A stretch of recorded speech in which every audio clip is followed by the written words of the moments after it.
વડોદરા જિલ્લાના ડભોઈ તાલુકાના તરસાણા ગામે મહોરમ પર્વ નિમિત્તે કતલની રાત તાજિયાનું જુલુસ કાઢવામાં આવ્યું હતું। વર્ષોથી ચાલી આવતી મહાદાદાના વખતની પરંપરા મુજબ મહેશભાઈ રતિલાલ પટેલના ઘરે તાજિયા બેસાડવામાં આવે છે, જ્યાં આ પટેલ પરિવાર આખી રાત જાગીને તાજિયાની સેવા કરે છે। જાગરણ કરનારા મુસ્લિમ બિરાદરો માટે ચા નાસ્તાની વ્યવસ્થા પણ કરે છે।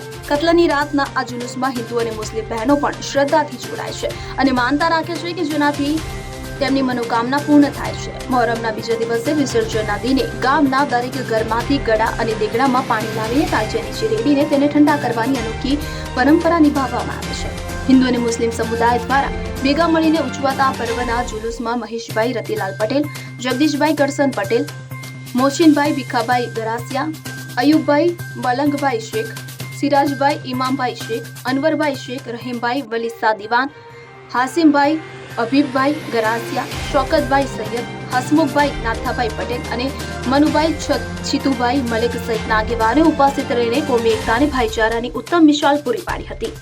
ફકીરા ખત્રી સાથે ડભોઈ। હવે જુઓ દેશ દુનિયાની તમામ ખબરો તમારી આંગળીના ટેરવે। ઉઠાવો મોબાઈલ અને ગૂગલ પ્લે સ્ટોર પરથી ડાઉનલોડ કરો અમારી CN24 ન્યૂઝ મોબાઈલ એપ।